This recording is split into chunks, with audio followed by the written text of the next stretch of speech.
Ils vous font vous sentir spécial, vous réconfortent et rentrent quand même chez quelqu'un d'autre.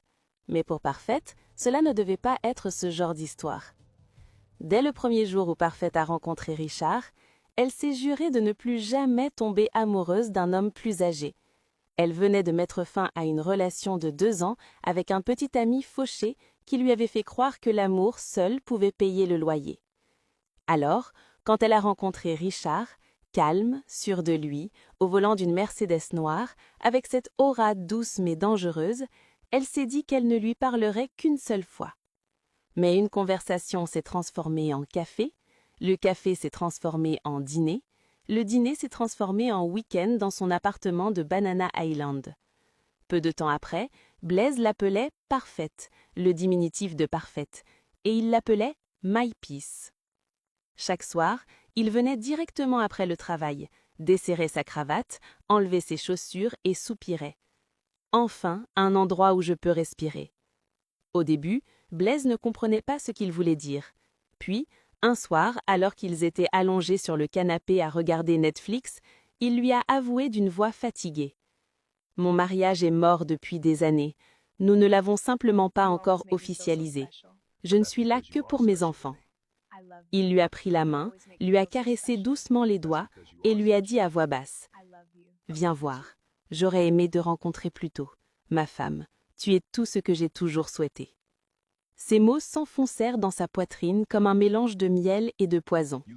À partir de ce jour, Blaise baissa complètement sa garde. Elle tomba éperdument amoureuse de lui.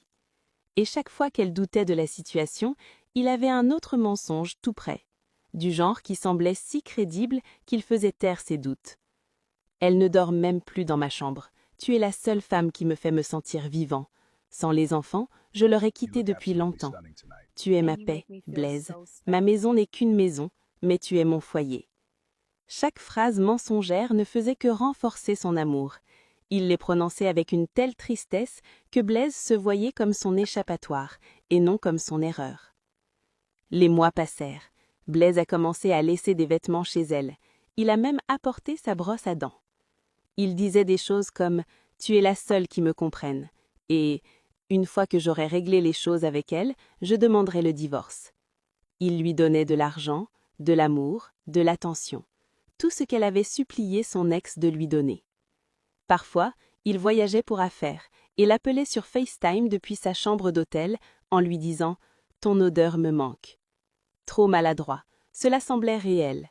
Le genre d'amour qui l'a poussé à poster des vidéos douces sur TikTok avec des légendes telles que « Parfois, tu rencontres quelqu'un qui te fait oublier tous ceux qui t'ont fait du mal. » Mais ce qu'elle ignorait, c'est que la vie de Blaise et tout ce qu'il lui avait raconté reposait sur des demi-vérités.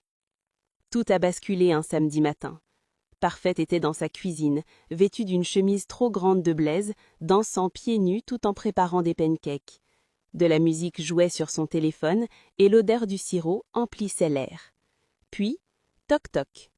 Elle baissa le volume. Elle n'attendait pas Blaise ce jour-là. Il avait dit qu'il était en déplacement pour une conférence à Port-Harcourt. Elle s'essuya les mains et se dirigea vers la porte. Quand elle l'ouvrit, son cœur s'arrêta. Devant elle se tenait une femme grande, élégante et calme, tenant un petit sac à main. Son regard était vif, mais pas méchant. Son rouge à lèvres était parfait. « Bonjour, » dit la femme. « Êtes-vous Parfaite ?» Parfaite cligna les yeux, perplexe. « Oui, c'est moi. En quoi puis-je vous aider ?» La femme sourit poliment, trop poliment.